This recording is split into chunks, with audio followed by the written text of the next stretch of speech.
Tengo que partir agradeciéndole a todos por estar hoy día, por acompañarnos. Estamos recién conversando esta la tercera temporada de los coloquios de investigación del Instituto para el Desarrollo Sustentable. Así que le agradezco a todos por venir. Normalmente estos coloquios son una instancia en la que los profesores del instituto, y para los que no saben, el Instituto para el Desarrollo Sustentable de la universidad es un instituto que le pertenece a todas las facultades y por lo tanto todos los que formamos parte del instituto, casi todos los que formamos parte del instituto, también eh, tenemos nombramientos compartidos con otras facultades. Entonces, es un ambiente disciplinario, los coloquios de investigación se caracterizan por eso, por propiciar un espacio de conversación y de conocimiento de las investigaciones de los profesores de IES. Así que le agradezco a todos el interés por venir. Hoy día nos acompaña Iván Solá para venir esta tercera temporada del 2026. Iván es doctor en Ciencias Humanas y Biología Aplicada de la Universidad de Alicante y doctor en Ciencias Ambientales de la Universidad de Playa Ancha, de Chile. Su trayectoria se ha especializado en los aspectos ambientales de la desalinización, con énfasis en la gestión socioecológica y la regulación de los vertidos de salmuera provenientes de plantas desalinizadoras. Su investigación entonces se centra en comprender y mitigar los impactos de estos vertidos en los ecosistemas marinos, atendiendo tanto a los requisitos de las normativas ambientales como a las condiciones necesarias para un monitoreo adecuado durante la operación de las plantas. Hoy día va a presentar va a hacer una presentación que se titula Gestión Socioambiental para una desalinización sustentable. Así que, Iván, dejo todo para ti. Bueno, en primer lugar, muchas gracias a todos por venir. Sé que es una hora difícil porque algunos han almorzado, otros no, así que os agradezco que estén acá. Bueno, la idea de la presentación es daros como una visión general, si tampoco ser muy técnica, pero si quieren luego profundizar en algún tema más técnico podemos conversarlo ya. Pero la idea es daros un poco la visión, cómo abordamos un poquito una gestión sobre la desalación un poquito de manera sustentable, qué iniciativas hemos desarrollado, qué proyectos y si quieren profundizar podemos luego abordar un poquito más técnicamente. Entonces, el contexto para los que no estén tan familiarizados, porque yo creo que va a haber gente un poquito más especializada, otros que no. La idea es, estamos atravesando como un contexto de efectos de cambio climático que está teniendo consecuencias en muchos aspectos, pero a nivel, por ejemplo, que vamos a centrarnos hoy es en el tema de recursos hídricos. Sabemos que ha habido una reducción importante de las precipitaciones, por tanto, ha habido una reducción de los recursos hídricos disponibles actuales, y eso es debido a consecuencias de un aumento de la evaporación, aumento de las sequías, temperatura y otros factores. Si eso además lo sumamos a creciente continua demanda de agua para múltiples usos, ya sea para uso industrial, como conocen aquí en Chile la minería, para uso productivo, para la agricultura, o por ejemplo para consumo humano, nos pone un escenario que necesitamos buscar como nuevas fuentes de agua para, digamos, atender este escenario. Si además ponemos énfasis en las proyecciones de cambio climático, tampoco es que sean muy favorables. Entonces, ya nos están pronosticando que puede haber incluso en algunas zonas, algunos informes que han salido como científico-técnicos, de que puede haber hasta una reducción de hasta el 50% en la zona central, centro-norte.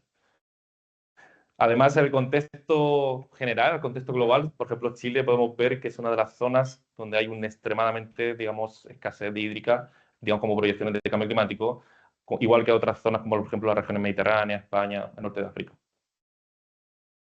¿Cuál es lo que nos convoca hoy, no? Es la situación de las nuevas, digamos, aquí algunas noticias donde podemos ver como Chile está, digamos, como buscando la necesidad de buscar nuevas fuentes de agua.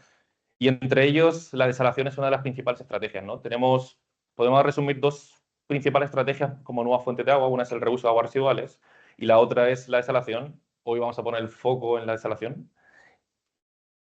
Y algo que mucha gente no sabe es que Chile tuvo la primera planta desalinizadora construida en la era moderna en 1872, en el norte, en Antofagasta.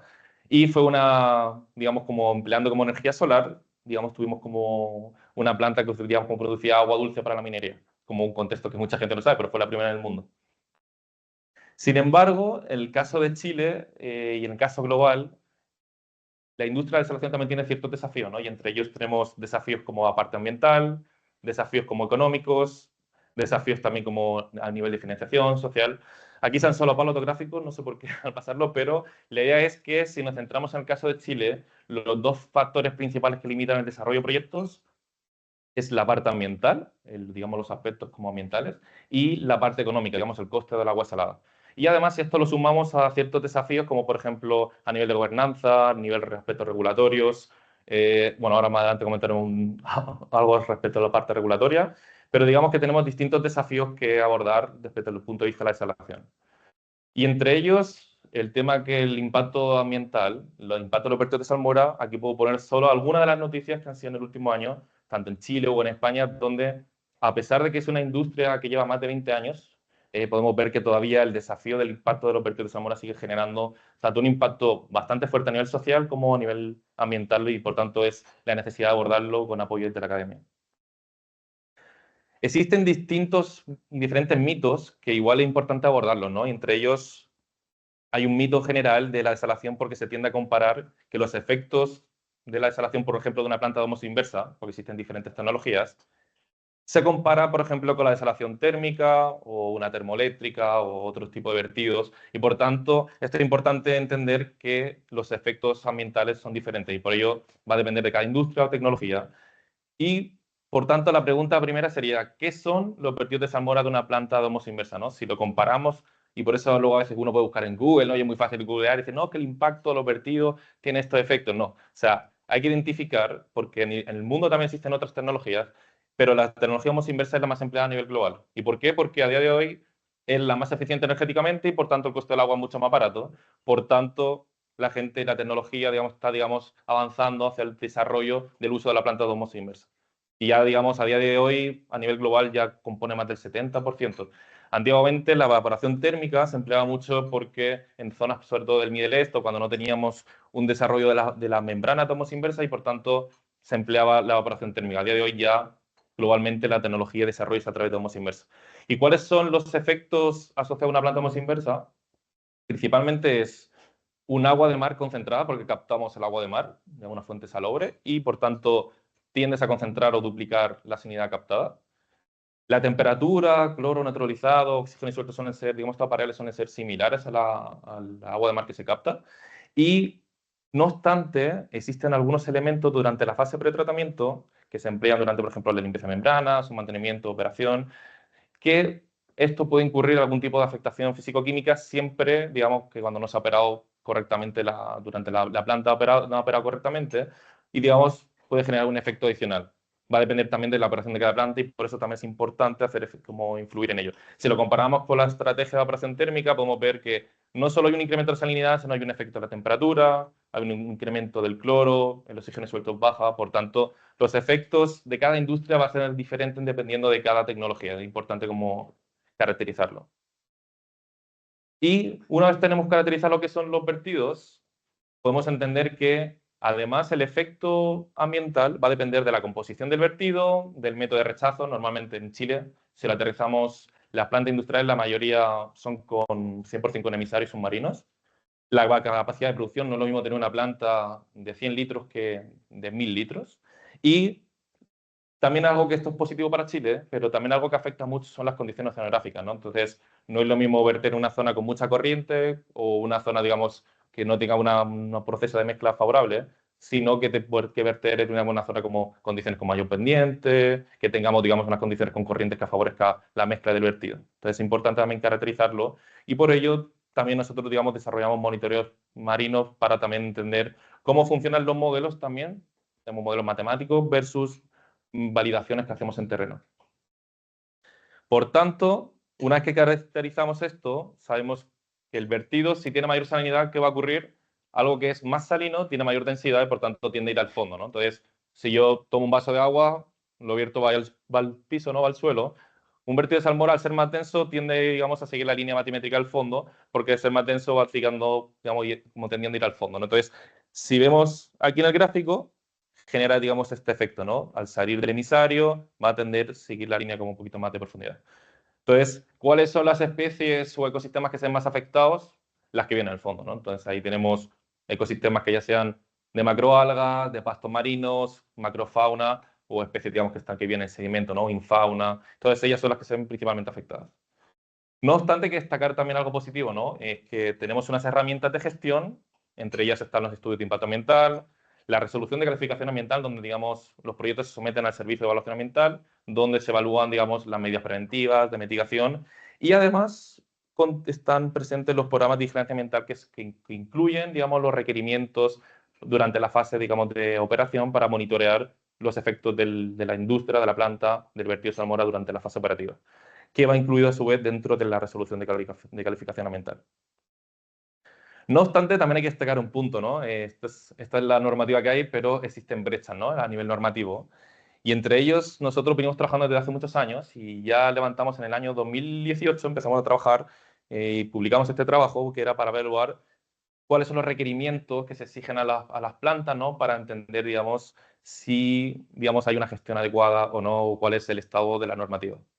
Para ello evaluamos en ese momento las plantas hasta el año 2018 y evaluamos todos los planes de vigilancia ambiental para ver qué requerimientos se exigían, ¿no? Entre ellos hay como control de la salinidad, control de especies biológicas, calidad del sedimento, efectos de la pluma de salina, entre ellos. ¿Y qué vemos cuando la analizamos en el tiempo, ¿no? La primera planta que digamos como que empezó, digamos, con la resolución de clasificación ambiental que se aprobó fue la de la planta desaladora Agua Antofagasta, que entró a operar en el 2003, pero aprobó su RCA, digamos, por aquí en el año 98. Digamos que las plantas aprueban, digamos, su RCA, pero luego tienen unos años que tardan en empezar desde que se construyen a que entran a operar. Entonces, ¿qué vemos? Observamos que en el tiempo hubo una evolución de la inclusión del número de requerimientos ambientales, ¿no? Por tanto, decir, ya hay una tendencia a incluir mayores requerimientos para proteger, digamos, los ecosistemas, digamos, ante un impacto. Sin embargo, también algo que identificamos es que, si pueden observar, existe mucha heterogeneidad entre incluso en el mismo año, por tanto, no hay como una normativa o una regulación estable. Existe una tendencia positiva, es cierto, sí, pero también tiende, digamos, a incluir, digamos, mucha heterogeneidad en los requerimientos que se exigen. Y además, algo que también es relevante destacar es que identificamos que existen muchos descriptores no asociados también a los efectos de un vertido de salmuera. ¿Y esto a qué se debe? Porque no hay una norma o una regulación específicamente para la industria de la desalación. Y entre ellos puedes encontrar efectos, por ejemplo, de requerimientos de coliformes fecales, que son asociados, por ejemplo, a plantas de agua de tratamiento, de plantas de tratamiento residual, hidrocarburos, no sé, algunos fenoles, grasas, digamos, aspectos que se deben a que en Chile se rige por la norma TS90, que regula cualquier tipo de vertido que va a un cuerpo de agua, ¿no? Y entre ellos, por eso se está exigiendo también a una planta desaladora criterios que no tienen efecto, ¿no? ¿Y digamos, la consecuencia de esto, ¿no? Tenemos una norma que, por tanto, nos incrementa los costos económicos de los planes de vigilancia ambiental y tampoco nos genera, además, una mayor protección ambiental, ¿no? Entonces, ahí identificamos una brecha de por qué es importante, ¿no? También seguir trabajando en ello. Pero, ¿cuál es el verdadero efecto de los vertidos de salmuera? Bueno, ahí voy a presentaros algunos casos de estudio, ¿no? De monitoreo que venimos trabajando en los últimos años. Y también es importante porque, de hecho, esto justo fue ayer, después de muchos años, se aprobó el proyecto de ley del uso de agua de mar para desalinización. Entonces, fue ayer, así que estamos ahora mismo en primicia hablando de ello. Y no quiero entrar tampoco en la norma, ¿no? Porque la regulación, porque tiene muchos aspectos, pero vamos a centrarnos en la parte ambiental. Y entre ellos, destacar que una vez aprobada esta norma, que ya ahora ya está, se despachó a ley, como proyecto de ley, vamos a tener que, digamos, avanzar en ciertos aspectos, ¿no? Como un criterio de descarga de salmuera, se van a definir como ciertas áreas especiales donde se tienen que vertir, ¿no? Hay un marco regulatorio, ¿no? Que hay que actualizar los requerimientos, como os comentaba, de la RCA, lo que comentaba, esa brecha, por tanto hay que atenderlo, ver qué requerimientos son los que hay que implementar necesarios. Y bueno, también la parte de la TGA que se incluye, ¿no? Como para que tienen que aportar datos técnicos, pero donde voy a centrarme es que con esta como proyecto de ley ahora que hay que exigir una norma de emisión para el control de los vertidos de salmuera. Entonces, para ello se va a exigir un incremento de salinidad que no se puede superar en las zonas de vertido. Y para ello nosotros venimos trabajando ya años en este tema, donde viendo para entender cuál es el efecto de los vertidos de salmuera. Bueno, aquí es uno de los estudios, voy a presentar un par de estudios de los que venimos trabajando con plantas desaladoras del norte de Chile, porque, digamos, el desarrollo de la desalación principalmente ha ido enfocado al norte, porque es uso para minería, ¿no? Entonces, concentra más del 80% de los proyectos y la capacidad de producción en el norte. Entonces, aquí uno de los casos donde evaluamos, por ejemplo, varias plantas, entre ellas la planta desaladora Antofagasta, que es la más antigua. Evaluamos también la planta más grande de toda América, no solo de Latinoamérica, sino la América, que es la minera escondida de la empresa BHP. y la desalada Candelaria. ¿Y qué pudimos de todo esto, para no tampoco entrar y aburriros tanto? Pero lo que pudimos evaluar es que existen distintos aspectos técnicos, que ya veníamos como con la hipótesis de que existen plantas con mayor capacidad de producción que van a generar un efecto, por tanto, mayor de influencia. Existen también efectos, también, por ejemplo, que dependen de las condiciones oceanográficas. No es lo mismo instalar una bahía semicerrada con mayor como condiciones de corriente que favorezcan una mayor dilución que una zona, digamos, o sea, una bahía que no favorezca eso a una zona, digamos, con mayor corriente, ¿no?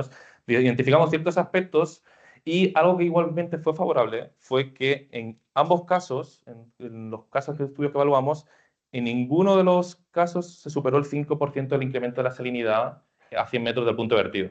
Si esto lo comparamos con algunos casos en el mar Mediterráneo, por ejemplo, hemos visto superaciones de más del 10-15%. Entonces, ¿qué hemos visto? Que a pesar incluso en plantas antiguas como desalada de Antofagasta, vemos que hay condiciones oceanográficas favorables en Chile, a diferencia de otras zonas como el Mediterráneo o el Middle East, que no favorecen una dilución tan adecuada, a pesar de que se está empleando como, digamos, como tecnología no tan eficiente, ¿no?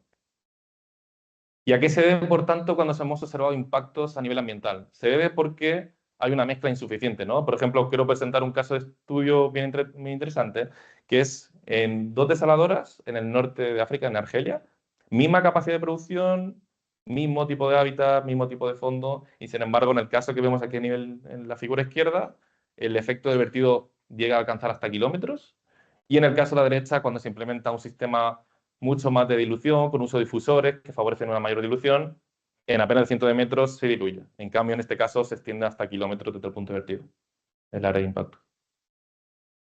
Otro de los casos que también hemos trabajado y que publicamos también hace poquito tiempo, y era para no solo evaluar el caso de la desaladora de Nueva Atacama en Caldera, esta es una planta mucho más nueva, entró en operar en el 2022, tecnología mucho más eficiente. Es cierto que la capacidad de producción es mucho más baja, pero también está preparada para, digamos, adaptarse a incrementos de capacidad de producción en base a eso para tener mayor eficiencia, ¿no? Entonces, ¿qué observamos? No solo que la salinidad se diluya en menos de 100 metros ya alcanza un 1% respecto a salinidad natural, sino que además observamos que no hubo un efecto ni en temperatura, ni en el oxígeno disuelto, ni en otras variables fisioquímicas, ¿no? Entonces, lo que vimos que es principalmente el efecto fue asociado a la salinidad y muy, muy bajo.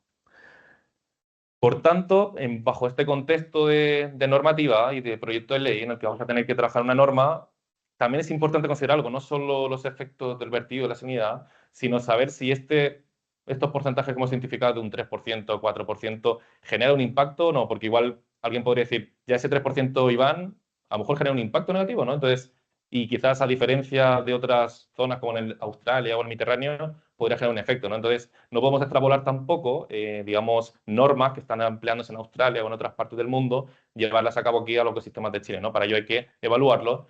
Y en eso hemos estado también trabajando y hemos estado desarrollando distintos como experimentos, tanto en laboratorio como en terreno, para poder evaluar si realmente estos porcentajes o salinidad que se encuentran generan un impacto o no, ¿no? Entonces, ¿qué hemos observado? Aquí os pongo un caso de estudio que es en la desaladora de Nueva Atacama, que os he presentado anteriormente, donde evaluamos bien cercano, ¿no?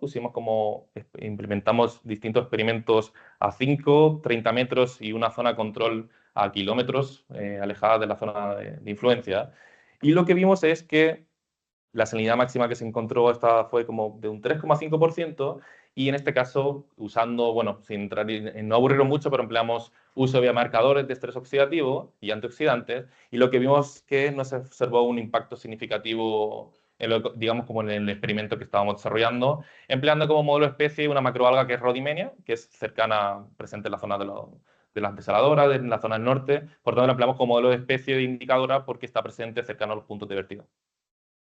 Sin embargo, entonces ya podríamos decir, no, la norma está perfecto. Tampoco nos sirve, ¿no? Necesitamos también igual hacer un levantamiento con mayores especies, hacer un levantamiento también con otras especies, a ver si la tolerancia es diferente, ¿no? Entonces, también hemos trabajado en otros escenarios en el norte, por daros un ejemplo, en la desaladora de Agua Antofagasta, donde hemos desarrollado otro estudio, donde sí que hemos visto que a zonas más cercanas, a 5 o 10 metros, cuando se supera el 6-7% de salinidad natural, aquí sí que hemos visto una evidencia de la superación de la capacidad de regulación osmótica y antioxidante en macroalgas como por ejemplo dictiota, que hemos estado estudiando, y ahí hemos visto que sí se ha observado un efecto negativo, y ya no solo ha pasado de ser un estrés, sino generar un daño oxidativo a nivel celular.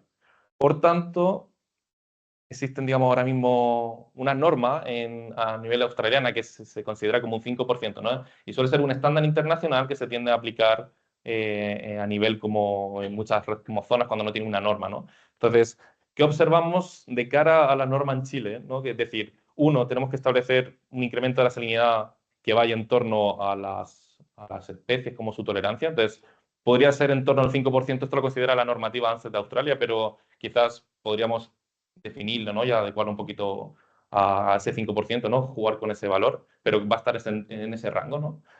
Lo otro es que debemos de considerar también la variabilidad natural. Chile también tiene como esa variabilidad natural de sanidad de manera estacional en algunos puntos. Y es importante también la distancia a punto de vertido, ¿no? A veces que no es lo mismo instalar que esta norma se considere a 20 metros que a 200, ¿no? Por ejemplo, en este caso, la desaladora mina escondida, hasta casi 200 metros se supera casi un 3%, ¿no? En caso de otras, en menos de 100 metros. Entonces, va a ser importante también definir la parte, digamos, de distancia al punto de vertido, la tolerancia de los ecosistemas para poder, digamos, que protejan realmente. Y, en este caso, también la distancia y el incremento. Y no solo eso, ¿no? También tenemos que implementar planes de vigilancia ambiental que implemente requerimientos adecuados con un monitoreo de la macrofauna, monitoreo biológico de la calidad de agua en mar que sea adecuado y correcto, ¿no? Para ello nosotros hemos seguido trabajando, también hemos estado trabajando en monitoreo biológico, monitoreo de macrofauna, para entender también si hay un efecto en la zona tenisaria. Entonces, esto debe complementar también a la norma. Pero la pregunta es, ¿debemos entonces solo centrarnos en la salinidad? Como comentaba en la introducción, hemos también comentado que existen también algunos aspectos de alguna mala operación a veces en algunos casos, o sea, digamos, puede hacer una afectación en la variedad físico-química de lo vertido, ¿no? Cuando hay una mala operación. Cuando hay una correcta operación, no se ha identificado y hay una correcta dilución. Y para ello, bueno, yo estoy liderando ahora un proyecto Fondesit donde estamos hablando precisamente de eso. Sí, el uso de productos de aditivos químicos durante el proceso pueden generar un efecto adicional o no. ¿Y por qué? Porque si al final definimos una norma en base solo a salinidad y hay otro factor que puede generar un efecto sinérgico o aumentarlo y no lo estamos considerando, la norma, digamos, tampoco va a ser tan precautoria, ¿no? Entonces, en ese sentido, llevamos trabajando estos últimos 2 años haciendo bioensayos que estamos comparando distintos aditivos para no solo quedarnos en si genera un efecto negativo o no, sino también probar otros productos aditivos que son desde el punto de vista de la innovación son sustentables, es decir, fórmulas que no generan un efecto negativo, o sí, depende, bueno, no voy a presentar los resultados, pero sí que os puedo contar que en algunos avances hemos visto que uso de aditivos comerciales genera un efecto mayor a un efecto, digamos, como un producto que son desde la innovación más sustentables, ¿no? Entonces, no solo hay que mirar desde el punto de vista de generar un efecto negativo o no, sino apuntar a una gestión más adecuada y, digamos, por tanto, usar productos de la innovación más sustentables.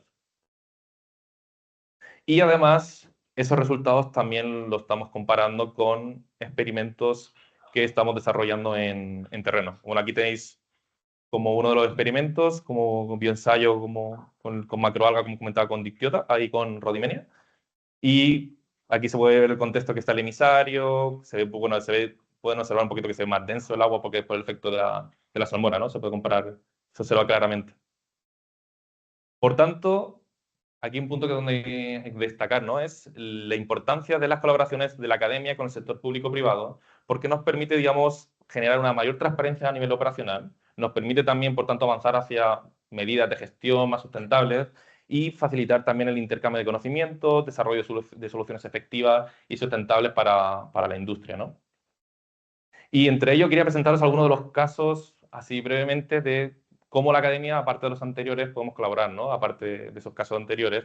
Y entre ellos, desde el punto de vista más social, presentar el caso de estudio del monitoreo de salinidad en la bahía Quintero Puchuncaví, donde el contexto es, se está desarrollando y terminando una planta desaladora, que es por una empresa de Aguas Pacífico, donde estuvo, digamos, esta planta generó, probablemente yo creo que el conflicto socioambiental a nivel de desalación más grande de todo Chile, donde pararon el proyecto hasta casi 6 meses, ¿no? Entonces ahí te das cuenta de la magnitud del impacto socioambiental que genera el desarrollo de un proyecto, ¿no? Digamos, cuando hay debilidades que no se abordan. Entonces, sin darle mucho detalle, quería centraros en cómo de ver el escenario actual a ver este escenario, ¿no? Donde hemos desarrollado una mesa técnica de seguimiento de salinidad del mar en colaboración con la Federación de Pescadores, la empresa Aguas Pacífico, por mi parte como asesor científico de la Universidad Católica, y otro académico, Humberto Díaz, por parte de la Universidad de Valparaíso, Chile, donde nos ha permitido generar esta mesa de trabajo, generar esta transparencia y seguridad, por tanto, a las comunidades,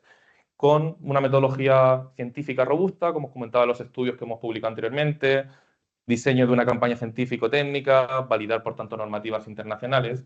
Y de esta forma, lo que partía siendo un control, un monitoreo de 6 puntos, actualmente tenemos un monitoreo generando una línea base de 32 estaciones, empleamos equipamiento científico para monitorear, digamos, en los 32 puntos, estamos generando un muestreo además participativo, donde también los pescadores de manera transparente, digamos, con transparencia están participando, o otras personas de instituciones como públicas que también se pueden sumar a los monitoreos, y nos está permitiendo, por tanto, generar validaciones de estándares que hemos establecido en la mesa, generar perfiles, salinidad con temperatura, generar modelaciones de la zona, salinidad, temperatura, otras variables, y por tanto esto nos va a permitir comparar los resultados una vez la planta entre en operación, que entra ahora a mediados de año. Entonces vamos a poder generar, llevamos como 1 año y medio, casi 2 años de línea base, y poder comparar estos resultados cuando la planta entre en operación y generar esa seguridad respecto a la comunidad.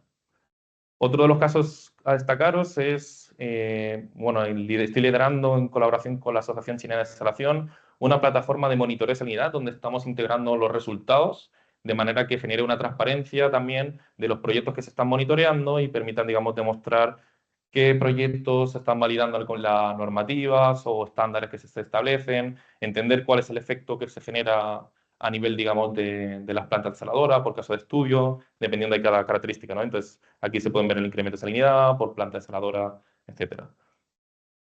Otro, bueno, cambiando ahora rotundo, y no solo daros como el tema vertido, ecosistema marino, quería daros también una vuelta para ver cómo podemos también intervenir, ¿no? Desde la academia, y entre ellos esto es un caso de desalación por agricultura, ¿no? Entonces, también existen, digamos, podemos generar desafíos en innovación también con los vertidos, ¿no? Y entre ellos os presento un caso de estudio que llevo trabajando de años atrás, también que venía, bueno, anteriormente estaba en otra universidad trabajando, y levantamos como un caso de estudio que es una planta desaladora en colaboración como con el Gobierno Regional de Valparaíso, la Delegación Presidencial Provincial de Petorca y la comunidad de agricultores, que muchos lo conocen, ¿eh? Yo siempre digo como Jesús Pasa, que es el rey de la quinoa, que en Salinas de Puyal muchas veces lo conocen, y con la empresa Vigaflow, ¿no? Donde instalamos un proyecto piloto y el proyecto inicial partía porque la zona es una zona costera que está teniendo como un abandono de la zona y pérdida de cultivos por falta de calidad del agua, ¿no? Entonces, partíamos con la instalación de un piloto donde esperábamos tomar agua de mar, que estaba a 2 kilómetros desde el punto de vertido,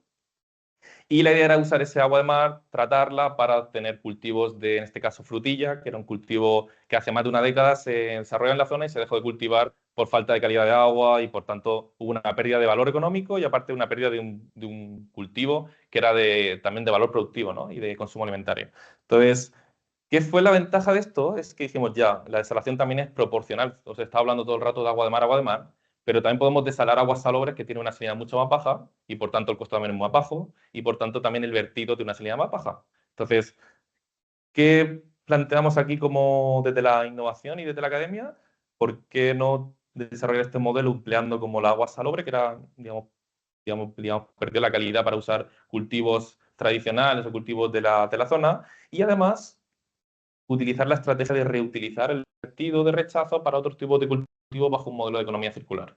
Entonces, para cultivo en suelo con cultivo de frutilla, aquí solamente una imagen que creo que es mejor, vale más que 1000 palabras, ¿no? Entonces podemos ver las frutillas que eran con agua desalada versus como que eran con agua salobre, ¿no? La calidad, tanto el peso promedio, vimos que se veía afectada la supervivencia, ¿no? Llegamos a ver hasta un 40% de mortalidad con agua salobre versus con agua salada, que era un 6-7%. Entonces, pero la ventaja de esto, eso ya podía pasar, ¿no? Hay una agua de calidad, eso era esperable, era la hipótesis que partíamos, se ha visto en otras zonas, pero esto sí que algo, yo creo, pionero en Chile y también a nivel global, el desarrollar un modelo de economía circular donde nos permitía reutilizar y hacer nuestra primera prueba experimental de usar el agua rechazo con cultivos de quinoa.